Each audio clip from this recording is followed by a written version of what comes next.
जय हिंद दोस्तों, आज हम आपके लिए एक और अच्छी वीडियो लेके आए जिसमें आपको बहुत कुछ जानने को और समझने को मिलेगा।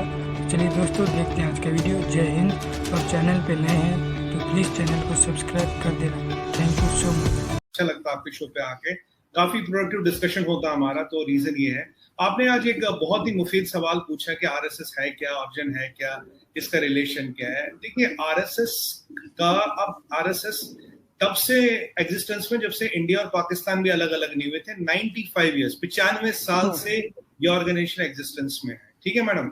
आरएसएस में कई सारे, एक तो राष्ट्रीय स्वयंसेवक संघ जो हम जानते हैं, एक लेडीज विंग भी है, राष्ट्रीय सेवा समिति, एक किसानों का मोर्चा, एक मजदूरों का मोर्चा है, एक सेवा भारती है।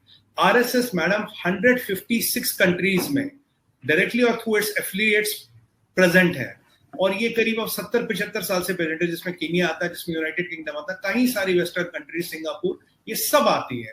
तो अगर पहला नोशन जो यहाँ बिल्कुल बर्खास्त करना चाहिए, अगर ये इंतहा पसंद या एक्सट्रीमिस्ट या टेररिस्ट ऑर्गेनाइजेशन होती सो कॉल्ड, तो मुझे बताइए, चलिए मोदी जी का राज है तो यहाँ 7 साल हुए हैं, ये आजादी से पहले से अब तक यहाँ सर्वाइव कैसे करती? यहाँ सर्वाइव करते चलिए इंडिया है, ये जो 156 कंट्रियों में सर्वाइव कर रही, वहां की भी इंटेलिजेंस है, वहां की भी गवर्नमेंट है, वो इनको कैसे सर्वाइव करने दे रहे हैं?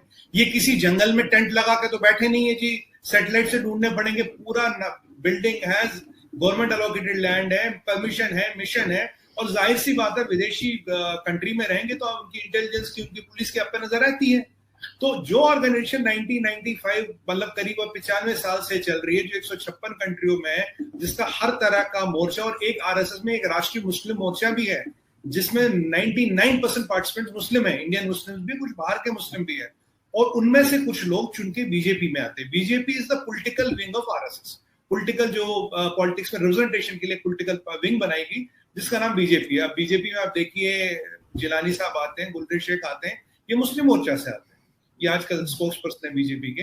तो कहने का मतलब ये है कि ये जो आरएसएस है, ये कल्चरल ऑर्गेनाइजेशन है। इसकी 2-3 विशेषताएं हैं जो मैं आपको बिल्कुल क्लियर करना चाहूंगा। इसकी स्थापना तब हुई थी मैडम, ना हिंदुस्तान था, ना पाकिस्तान, ना हम आजाद थे। तो ये हिंदू आतंकवादी ये सब तो तब मसला ही नहीं था, तो ब्रिटिशों का रूल था।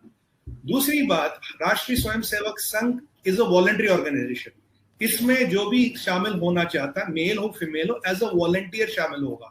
सबसे पहली बात, इसके वॉलंटियर की एक खासियत है आरजू जी, इसको कोई पॉलिटिकल पद की आवश्यक जरूरत नहीं है। ये पैसे भी अपने लगाते हैं। आरएसएस किसी से डोनेशन नहीं लेता, ये पॉइंट इंपॉर्टेंट है, किसी से डोनेशन नहीं लेता, कॉर्पोरेट से, गवर्नमेंट से, इंडिविजुअल से। जो इसके मेंबर होते हैं, साल में एक दिन होता है गुरु पूर्णिमा का, जिसमें आप जाके जो आपकी इच्छा हो, जितनी आपकी क्षमता हो, आप एक बार एक डोनेट करते हैं, बस वही डोनेशन पे चलता है। इसमें एक धारणा ये भी है कि RSS male organisation, male dominated organisation है। जो Rashtriya Seva Samiti, it's 101% female organisation, उनकी मेंबरशिप ऑलमोस्ट मेल के बराबर है। आरएसएस की अरीब, अगर मेरी मेमोरी सर्व्स मी राइट, करीब अभी 57,000 शाखाएं हैं जो इंडिया में चलती है, और जो बाहर चलती है वो अलग है। मैंने आपको ऑलरेडी बढ़ा, 156 कंट्रीज में as on date they are present and operating with due permission, due surveillance of course, and with due proper formalities, paperwork. तो ये जो धारणा बनाई गई है, ये सब गलत है। और इसको अब प्रॉब्लम कहाँ है? प्रॉब्लम ये आती है, मैं आपको बताता हूँ। देखिए, बीजेपी के 8 करोड़ मेंबर है आज के डेट में। 8 करोड़, सबसे बड़ी पॉलिटिकल पार्टी दुनिया की बीजेपी है। ठीक है जी। अब बीजेपी के 8 करोड़ तो डायरेक्ट मेंबर होंगे। अगर आप आरएसएस का कार्डर जोड़ दें, अब ये किसान मोर्चा, सेवा भारती, आप ये जोड़े जी मजदूर मोर्चे, ऐसे कई सारे मोर्चे, मुस्लिम मोर्चे, कई सारे इन मोर्चाओं को जोड़ ले, तो ये कार्डर बन के, ये जो एफिलिएटेड ग्रुप्स हैं जिनको मैं बोलूंगा, ये बन के 40-50 करोड़ के आसपास का नंबर होगा। मुझे नहीं पता कितना, ये मेरा अनुमान है, एक अंदाजा है। अब मुझे बताइए, कांग्रेस को आजकल 8 करोड़ तो वोट नहीं मिलते इंडिया में, 8 करोड़ तो बीजेपी के मेंबर है, और इतना बड़ा ग्रास रूट लेवल का ऑर्गेनाइजेशन, ये ग्रास रूट लेवल है, मोहल्ले में, गली में, कोचे में, हर जगह है। और इसमें जो जुड़ा वर्कर है, जो जुड़ा स्वयं सेवक का क्या मतलब, वॉलंटियर। मैं आपसे चवन्नी नहीं चाहता, मैं आपसे कोई मदद नहीं चाहता, मुझे किसी पॉलिटिकल पद की आवश्यकता नहीं है। कुछ लोग आरएसएस से बीजेपी में नॉमिनेट होते, मोदी जी में नॉमिनेट हुए थे, बट अभी भी कुछ लाखों लोग मोदी जी जैसे हैं जो आरएसएस का काम कर रहे हैं। कई लाखों लेडीज होंगी जो अभी भी आरएसएस का काम करती है। स्वयं सेवक का मतलब वो होता है Arzoo ji, who decides not to marry, मतलब जो एक इनमें से मुद्दे कहते हैं, प्रचारक कहते हैं, प्रचारक वो होता है who decides not to marry. You can be a स्वयं सेवक, but you can have a married life, you can have your family. But अगर आप प्रचारक बनते तो आप शादी नहीं कर सकते, लेडीज बनती तो वो शादी नहीं करती, वो अपना पूरा कौच है किसान के विषय में हो, मजदूर के विषय में हो, सेवा भारती में हो, उसमें लगा देती। एक और इंटरेस्टिंग फैक्ट बताऊंगा आपको आरएसएस के बारे में। सरस्वती शिशु मंदिर एक स्कूलों की चेन है आरजू जी, सबसे बड़े स्कूलों की चेन दुनिया में, जिसमें 32,000 स्कूल हैं। इसको चलाने वाला कोई और नहीं, आरएसएस है। उसमें हिंदू भी आ सकता, मुस्लिम भी आ सकता, सिख भी आ सकता, पढ़ सकता, कोई ऐसी रेस्ट्रिक्शन नहीं जी आप हिंदू ही हो। आरएसएस कोई कास्ट नहीं मानता, कोई कास्ट नहीं मानता कि भाई ये कास्ट, कोई डिवीजन नहीं मानता, सब ह्यूमैनिटी, सब बराबर है। हमारे बहुत बड़े बड़े नाम जो भी मीडिया में है, साइंटिस्ट में है, पॉलिटिक्स में है, ये सरस्वती शिशु मंदिरों से पढ़ के आए हैं। मुसलमान बच्चे भी पढ़ के आते हैं, अपना देश का अच्छा नाम करते हैं। तो एजुकेशन में ये, मेडिकल फैसिलिटीज में ये, अभी आपने देखो कोरोना का कहर बरपा था, और आरएसएस के कितने वर्करों ने कितने गली मोहल्ले कोचों में जो जा जाके लोगों की सेवा की। अब जब वो सेवा कर रहे थे, वो तो ये नहीं पूछ रहे सामने भाई आप बताओ आपकी, आप हिंदू हो, मुसलमान हो, सिख हो, आपकी आइडेंटिटी क्या, आपकी जात क्या, जो आ रहा था उसकी सेवा कर रहे थे। ये आरएसएस का मूल मंत्र है। आरएसएस केवल ध्वज की पूजा करता, भगवा ध्वज जो होता है उसको वो गुरु मानते हैं, उसकी पूजा करते हैं, कहते हैं भाई ये हमारा गुरु है, हम इसकी पूजा करते हैं। और आरएसएस में बहुत इंपॉर्टेंट चीज है, मदर कंट्री जो मदर इंडिया है, इसको मां माना जाता है, इसको एक जमीन का टुकड़ा नहीं माना जाता। This is not a piece of land जिसका ट्रेड हो सकता है, जो आप आधी ले लो आधी में ले लो। हम कहते हैं कि जो आरएसएस में की विचारधारा है, जो भारत माता है, ये हमारी, एक तो हमारी दो माता है, एक तो हमारी अपनी माता है जो हमें जन्म देती है, और एक भारत माता है। Mother and mother country are treated same, उनका सेम आदर सम्मान है। और ये माना जाता है, आप और मैं, चलिए हम मीडिया में हैं, बहुत से लोग जो मीडिया में नहीं, आप जो छोटा मोटा योगदान कर सकते, किसी बच्चे को पढ़ा लो, किसी की एजुकेशन स्पॉन्सर कर लो, कहीं कैंप लग रहा वहां हेल्प कर लो, ब्लड डोनेशन कैंप है, एजुकेशन कैंप है, फ्लड रिलीफ कैंप है, कई तरह के जो सामाजिक कार्य है, जहां जात पात धर्म भेद का कोई वो मतलब नहीं, आप जाके वहां अपनी सेवा करिए। अब मैंने आपको बताया सरस्वती शिशु मंदिर, 32,000 स्कूल, मुझे बताइए दुनिया में कौन सी ऑर्गेनाइजेशन है जो 32,000 स्कूल चलाती, और कॉलेज भी चलाती, यूनिवर्सिटियां भी चलाती। और आरजू जी, मजे की बात यह है कि इसमें कोई आरएसएस सर्टिफिकेट नहीं देता 10th-12th की, दे आर एफिलिएटेड टू, अगर यूपी में तो UP state board, CBSE, ICSE जो हमारे स्टैंडर्ड बोर्ड्स हैं। आप 1 लाख रुपए महीने के स्कूल में गए तब भी आपको सीबीएसई की 10वीं की परीक्षा पार करनी है, आप सरस्वती शिशु मंदिर में गए तब भी आपको सीबीएसई की परीक्षा पार करके आपको 10वीं का सर्टिफिकेट मिलेगा। तो अगर हम ये समाज में मेडिकल, किसान, एजुकेशन, स्कूल, कॉलेज, यूनिवर्सिटी ये सब कर रहे हैं, तो इसमें टेररिज्म या वो राष्ट्रवादी या वो हिंदू नेशनलिस्ट वाली वो तो बात ही नहीं आती।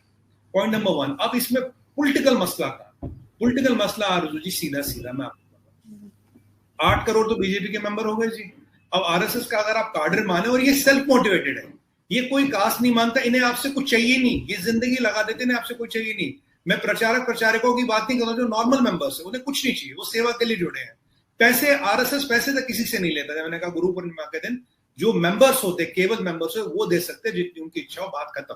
और कोई किसी से पैसा नहीं लेता। बहुत सात्विक विचार, बहुत नॉर्मल लाइफस्टाइल रहने वाले लोग हैं ये। अब अगर आप इनकी अब गणित निकाले, 30-40 करोड़ की लोग जब ये जुटते हैं सेल्फलेस, अगर आप एक पॉलिटिकल वर्कर है तो आपकी उम्मीद है कल को जी एमएलसी बन जाओ, एमपी बन जाओ, एमएलए बन जाओ।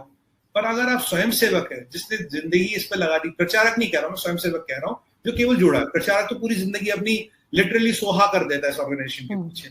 आप जुड़े भी हैं तो आपको कोई उपेक्षा नहीं है, जब तक वो भारत माता को भारत माता माने, जब तक वो नेशन फर्स्ट की बात करे, जब तक वो सबके डेवलपमेंट की बात करे, आप उनसे जुड़े हैं। अब ये जो कार्डर जुड़ता है, अक्रॉस कास्ट जुड़ता है, अक्रॉस रिलीजन भी जुड़ता है, इससे लगता है बड़े बड़े पॉलिटिकल पार्टियों को डर। अब राहुल गांधी जी आप देखेंगे शुरू से कहते हैं आरएसएस आरएसएस आरएसएस, एक बहुत धारणा बनाई गई। मैं कह रहा हूं राहुल गांधी जी से या कांग्रेस के जितने नेता, आपने उन्हीं को सुना होगा ये सब कहते हुए, क्योंकि उन्हें आरएसएस से डर लगता है। जो इसकी 30-40 करोड़ वाली स्ट्रेंथ है, जो 30-40 करोड़ वाला या 50 करोड़ वाला, उसका ज्यादा भी मेरा एक अनुमान है, ये जो लोग इनके साथ इस विचारधारा के साथ जुड़े, इससे डर लगता है। अक्रॉस रिलीजन जुड़ते हैं, अक्रॉस कास्ट जुड़ते हैं, डर लगता है इससे।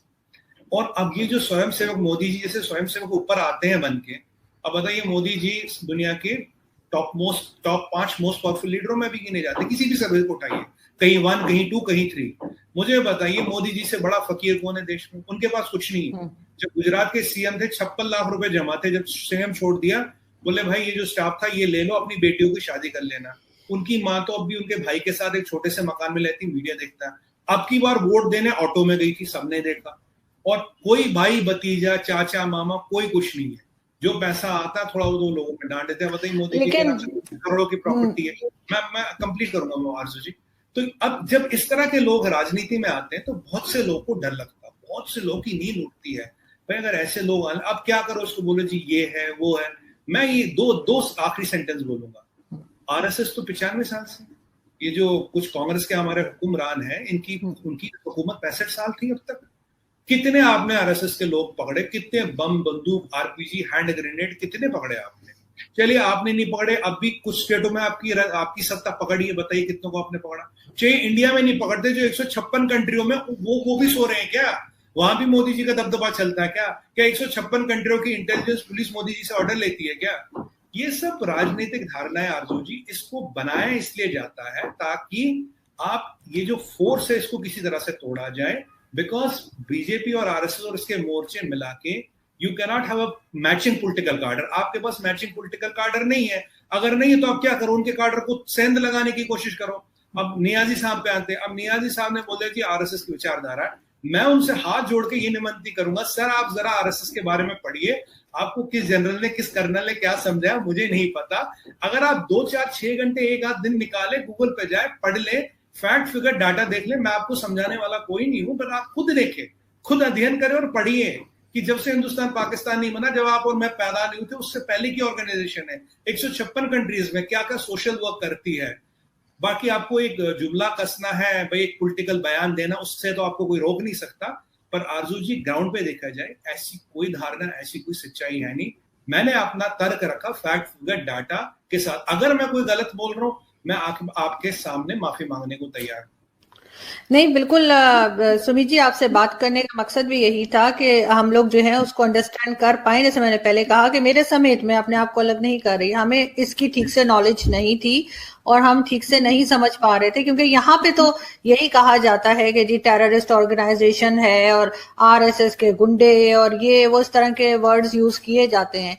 तो मुझे ये बताएं कि हम उम्मीद करते हैं कि आपको हमारा वीडियो अच्छा लगा होगा, और अगर अच्छा लगा हो तो वीडियो को लाइक शेयर और सब्सक्राइब जरूर कर देना। Thank you for watching.